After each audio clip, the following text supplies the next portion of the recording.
story of the Pacific and its people, of the peaceful sea and the lands and lives it touches, and their meaning to us and to the generations to come.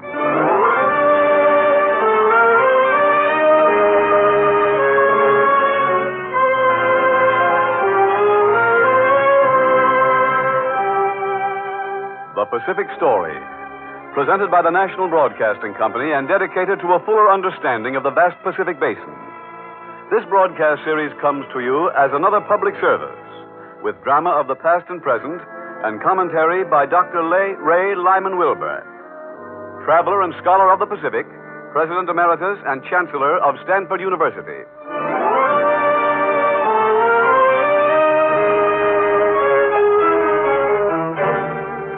China's exiled universities.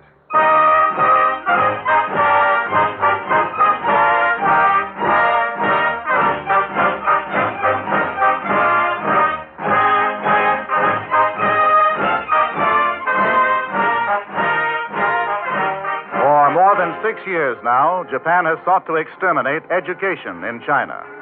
To the Japanese, an educated Chinese is a nail in the eye, a dangerous irritation and obstruction which must be removed. To China, an educated youth is a priceless pearl in the palm of the nation. And him, the Japanese have resolved to destroy.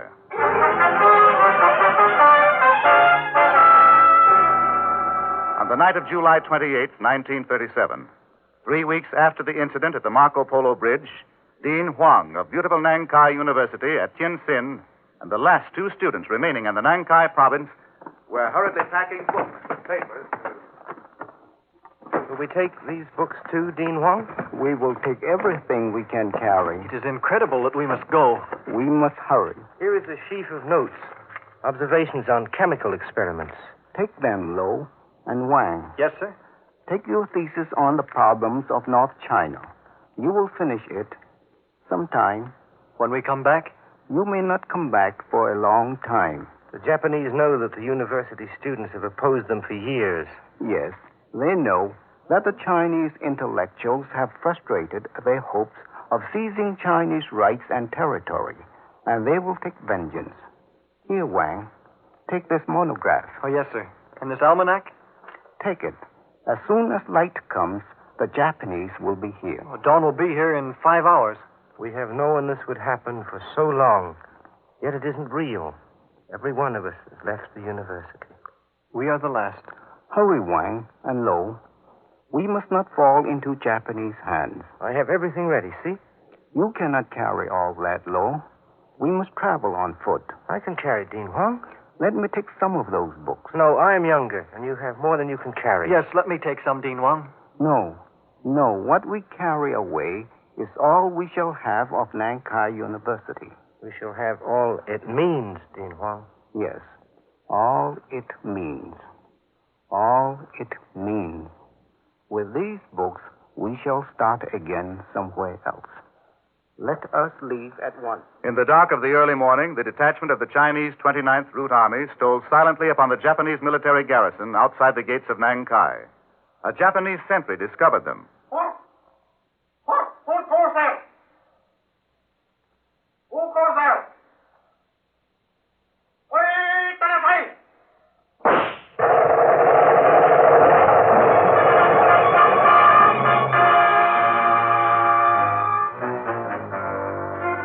Throughout the night, the battle raged. The Japanese garrison suffered heavily. At dawn, the sky trembled with squadrons of heavy bombers. Look, Dean Huang, here they come. Bombers! 3 waves of them. We got out just in time. They're heading directly for the university. It is like an empty, abandoned house now, but it is a symbol of Chinese resistance to the Japanese. There go their first bombs. Oh, look, the flames shooting up, and pieces of walls and roofs flying in every direction. They came directly from the airfield to the university. They're not paying any attention to the 29th Route Army at all, just bombing the campus. The university is more dangerous to them than soldiers. Comes another wave. Yes. There's still another wave behind that. They're going to blow up every last building on the campus, Dean Huang? If they can, they will leave nothing standing. From rooftops miles away, members of the British concession watched the destruction through binoculars.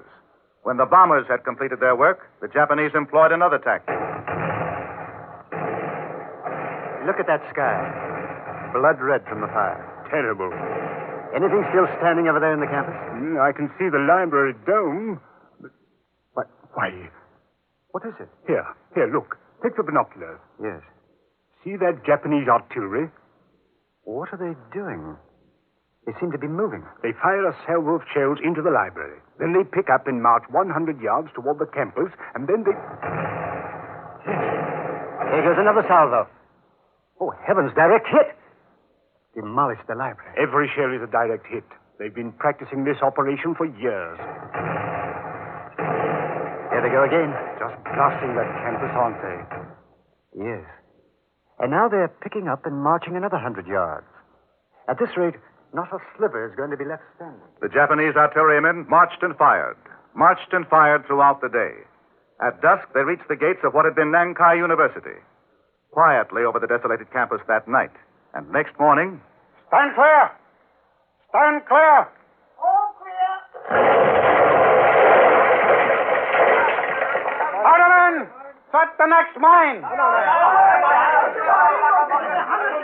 Americans are not permitted in this vicinity. Well, as a correspondent, I had to come out here and see what all the shooting was about. You must leave at once. Oh, you've done a good job on the university here. Just about blown it off the map. We have not yet eradicated the last vestiges of anti-Japanism from Nankai. You haven't? The university was empty. It was, eh? It will make no difference. We have a complete roster of the enrollment at Nankai. Sooner or later, we shall track down every one of them. None will escape.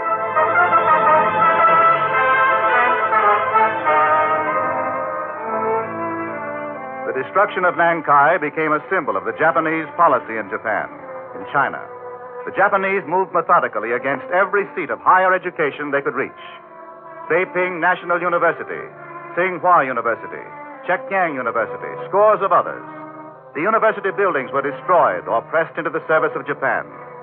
John Hay Memorial Library at Tsinghua University was turned into a hospital for the Japanese. Theodore Roosevelt Memorial Gymnasium was turned into a stable for Japanese cavalry.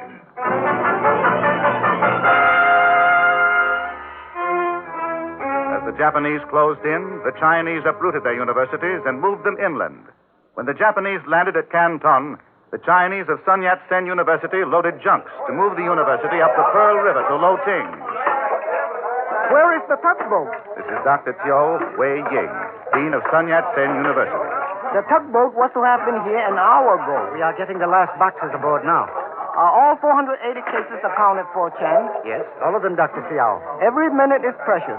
The Japanese may get here before the tugboat. Yes. Look at the sky over Canton. Smoke a mile high. In these boxes are all we have of Sun Yat-sen University. Books and laboratory equipment. Here comes a Japanese plane. Get down. Look out! Get out of cover!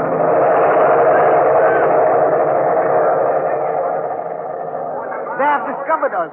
We must move at once, Chen. But Dr. Xiao, we have no tugboat. Where is the boat captain? There he is, there. Don't sound. You call me? We must move at once. Where is the tugboat? We must have a tugboat to pull the junks. We will use oars and bamboo poles. We will help, all of us. We must start moving up the river at once. Get your men aboard. I do not know if we can get the men aboard. We will start at once. Chen? Yes, Dr. Xiao. Get the students aboard. We're going to sail. Down, everybody, down. Everybody aboard. Cut those lines. Chop them off. Here comes another plane. Push off. Grab those oars. Man those poles. We're sailing.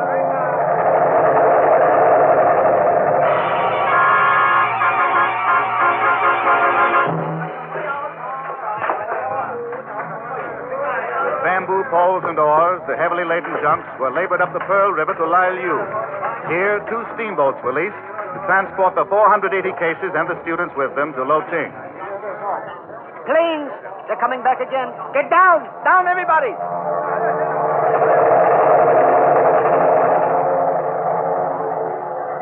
They are attacking everything on the river. Captain! They really lost that time. We will take shelter under the first cover we can find for the boat. Yes, Dr. Xiao. From now on, we must sail only at night in the dark. Planes, here they come again. Get down, get down.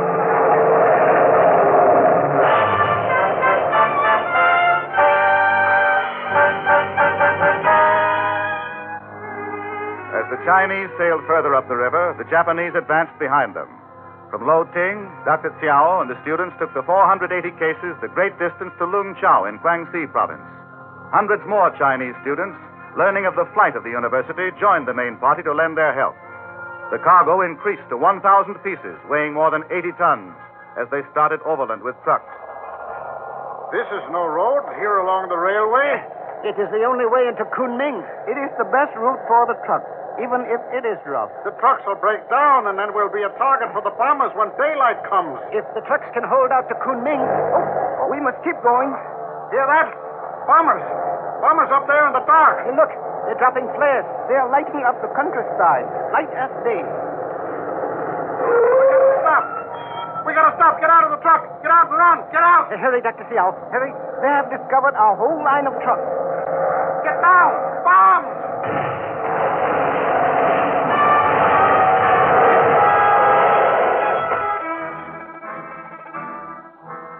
Through bombing and over almost impassable roads, the trucks arrived safely at Kunming. Beyond Kunming and short of Chengqiang, the road ended, and the books and instruments were loaded on the backs of donkeys, horses, and oxen. As the equipment neared Chengqiang, the students of Sun Yat-sen University had been left behind at Canton began to flock in. 300 of us have come by way of Guangxi. 800 of us have come by way of Hong Kong and Haiphong. 200 of us have marched through Hunan province. And more students are flocking in from all directions, Dr. Xiao. Thank you, Chen. Students, more than half the students of Sun Yat-sen University are now here at Changkang. We have had a forced interval of 4.5 months, but now we shall resume regular classroom work at once.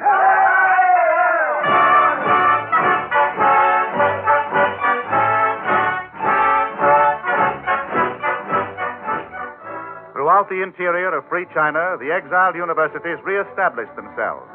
Peking University, Tsinghua, and Nankai joined to establish Southwest Associated University at Kunming.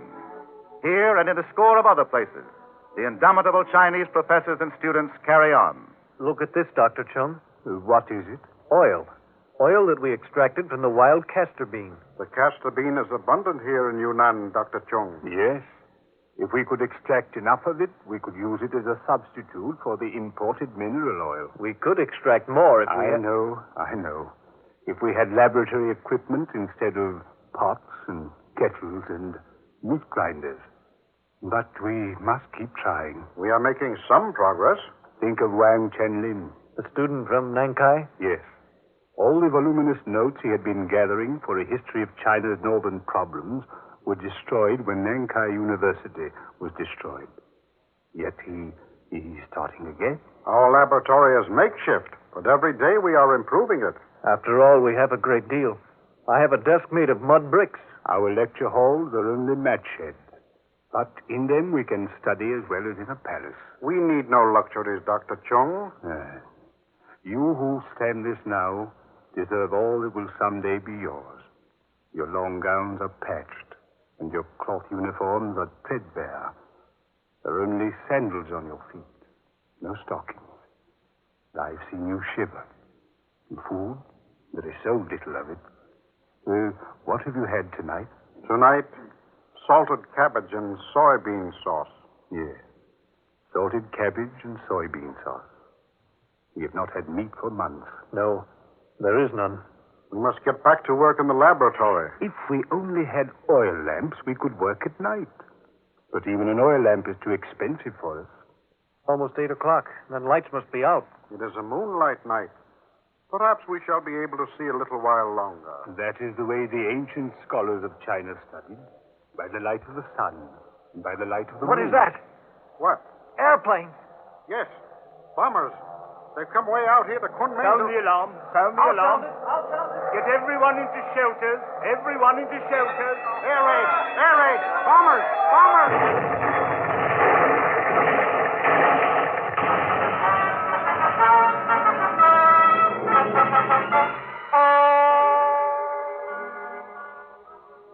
laboratory has been completely destroyed, Dr. Chung. And nearly all the books and bookshelves of our library.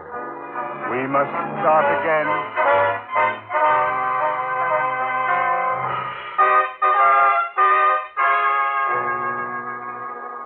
Japan redoubled her efforts to crush education in China, but with each blow, the Chinese determined the more to resist. China wisely saw that the first step of the invader to enslave a conquered people is to destroy its culture and civilization. And China fought back. Like a massive resurgent wave, the new educational movement rolled against the enemy. In the face of the Japanese onslaught, plans were set afoot for the education of the young, the illiterate, to carry on the education of the students in the exiled universities, and to teach reading and writing to the guerrillas.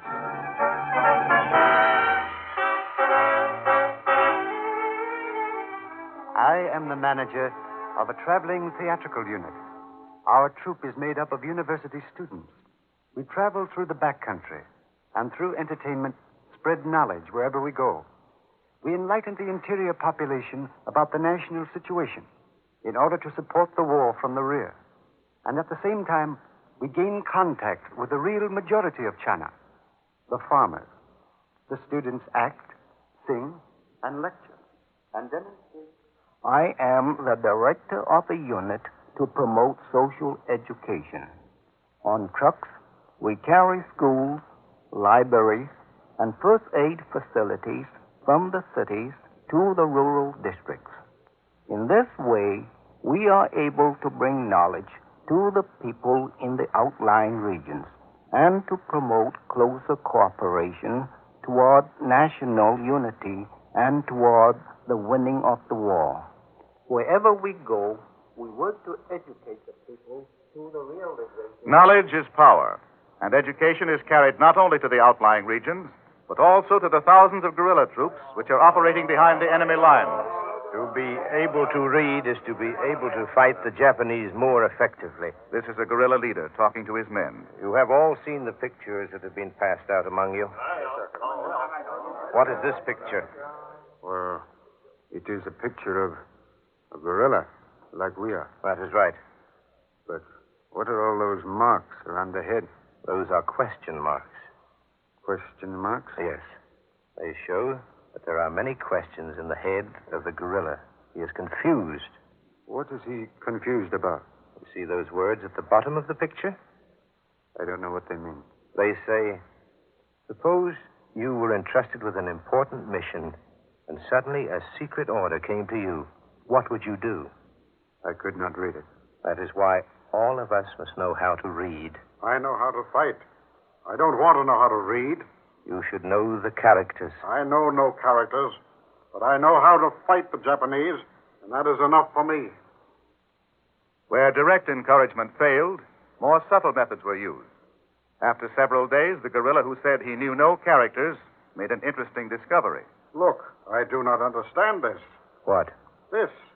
It is written on everything belonging to me. What does it say? It says, I know no characters. The words impressed themselves on the guerrilla, and he learned them. On his bayonet, each morning, he found the simple character, sword. And soon this word and its meaning were memorized. And gradually... I have written my name and my number on everything I own. When meetings were called, the two words, meeting called, were displayed where all the guerrillas could see them. Soon they learned to recognize these words and know their meaning. Drawings illustrated the meanings of other characters. And when the guerrillas were on the march... Captain, what is that character written on the back of the marcher in front of me? It is the same as the character written on your back, so the man behind you can see it. What does it mean? It means gung ho, work together. On every front, education is being used in China as a weapon against the invader. On every front is the determination to frustrate the enemy's ruthless plan of crushing Chinese civilization. Despite Japan's effort to destroy culture in China, today there is a higher rate of literacy in China than ever before.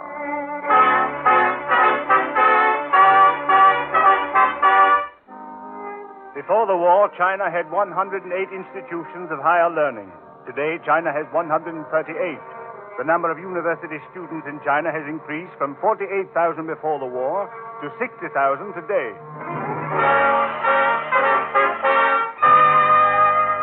With each passing day, education and culture are becoming more secure in free China, and the exiled student expresses his determination by saying, We would like to go back to our homes, but we shall not go back unless we can fly our national flag, and unless our cities can be so fortified that they can never again be invaded, as they were in 1937.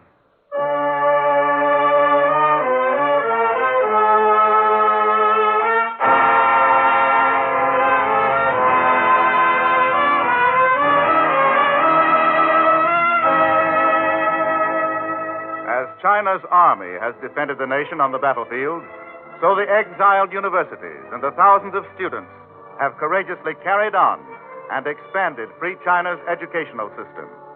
With the Chinese government and the people behind them, education is blazing the way to a still greater free China. And here to tell the meaning behind this is Dr. Ray Lyman Wilbur, friend and authority on the Pacific, and President Emeritus and Chancellor of Stanford University. Dr. Wilbur. When I visited his campus some years ago, the first president of Nankai University told me how the idea of building the university had come to him. He said that he was a sailor in the small Chinese Navy, and that in the battle when the whole fleet was sunk, he swam ashore and, looking back, saw the flag of his own ship just disappearing under the water. Something stirred inside of him. I suppose it was what we call loyalty to country, and he determined there and then that he would do something for his people. He began in a very modest way to hold student meetings in the homes of some wealthy friends. Gradually, he obtained support from influential and prosperous Chinese. He built buildings on what we would call a shoestring, brought the students into their own problems of housing, cooking, and maintenance, developed friends abroad, and obtained the funds for books, laboratories, and laboratory equipment. I have never seen devotion greater than that shown by the members of the Nankai faculty, nor have I ever met more enthusiastic and serious students. On that same trip, it is my privilege to see something, too, of the University of Peiping, and also to be inspired by Tsinghua University and by what had been accomplished through our return to China of the Boxer Indemnity Funds for the purposes of scholarship and higher education. At the time of my visit, higher education was on the march in China. Jimmy Yen was developing enthusiastically what is generally known as the Chinese Mass Education Movement, a program for 1,000-character language and the advance of literacy among the agricultural population. I saw the difference, too, between the Chinese brand of higher education based on freedom and the higher education that was under the auspices of the invader, as I had observed it in Korea under Japanese domination. Undoubtedly, it was this bright outlook for the future of China, as its most promising young men and women were willing to go through hardship and years of university training, that hastened the attack of Japan upon China and directed a definite part of this attack to the destruction of all Chinese institutions of higher education. There have been a great many definitions given of a university.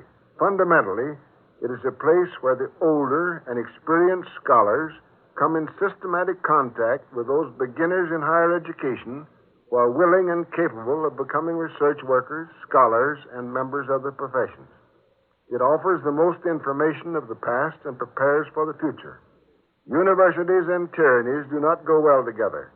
The autocratic conqueror of a country knows by instinct that his greatest enemy is the university and all that it stands for. This narration shows clearly how Japan has tried to destroy higher education in China, and how the Chinese leaders, in spite of the most terrible difficulties, have determined to retain the essentials of higher education in the training of selected young men and women. Through centuries of experience, the Chinese know that trained men and women are required in government if government is to provide justice and order. The constant drive for a widely extended mass education, together with the support and development of higher education, means more than the raising of vast armies in securing the future of China. There was a time when the university required, for the most part, only books and scholars. Now a great deal of mechanical equipment, microscopes, spectroscopes, telescopes, test tubes, beakers, chemicals, and physical apparatus not only must be available, but must be used by the students in their day-to-day work. It is this equipment that has made it so difficult for the Chinese to move their universities and colleges, but they have mastered the difficulties and moved. The equipment can be used 24 hours in a day. It can pass from one student to another. While we in our great universities in the United States have buildings and equipment almost beyond comparison, the important thing is that the professor, simple equipment, and the student come in contact with each other and with the library. As in so many other things, through bombings and all of the vicissitudes of war, the Chinese, by necessity, have squeezed out from the university all non-essentials and have clung to those things that are important. Certainly all of us in the United States, who can so freely obtain advanced education, and have seen now our universities and colleges training soldiers and sailors in concentrated and continuous courses for war service, must recognize just what this move for advanced education means in China and how important it is for us to help it out. Our future as a nation in the Pacific, and that really means our future, is wrapped up with that of China. The United States and China must work together, both to win the war and to organize the economic and social forces of the Pacific after the fighting is over. For years, some of us have been working with the Chinese in the Institute of Pacific Relations. This has taught us the great intellectual and moral qualities of the Chinese scholars. It has also given us the greatest confidence in the Chinese people. War has compelled them to push all except vital things out of their day-to-day living. Just as they have clung to higher education and have migrated with their universities, which means their students and scholars and equipment, so are they meeting all of the problems that confront the great peaceful people when struggling against the violence of a sagacious and unscrupulous invader. We of America must do everything that we can to help the Chinese advance their educational program, for through that advance will come much of our own progress and that of the other peoples of the Pacific. Thank you, Dr. Wilbur.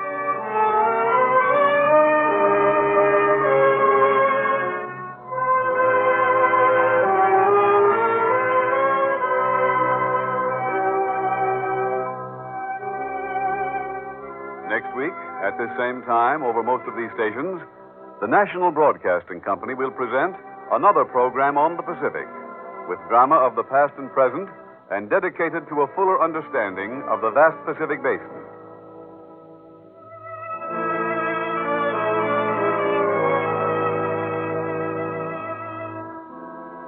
A reprint of tonight's Pacific Story program is available at the cost of 10 cents.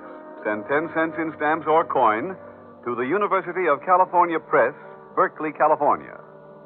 The address again, the University of California Press, Berkeley, California.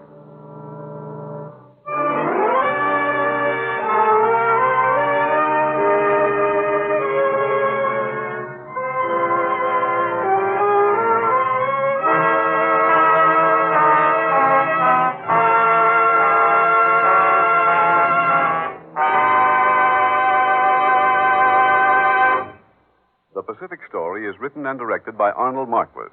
The musical score is composed and conducted by Thomas Peluso. Your narrator, Gayne Whitman.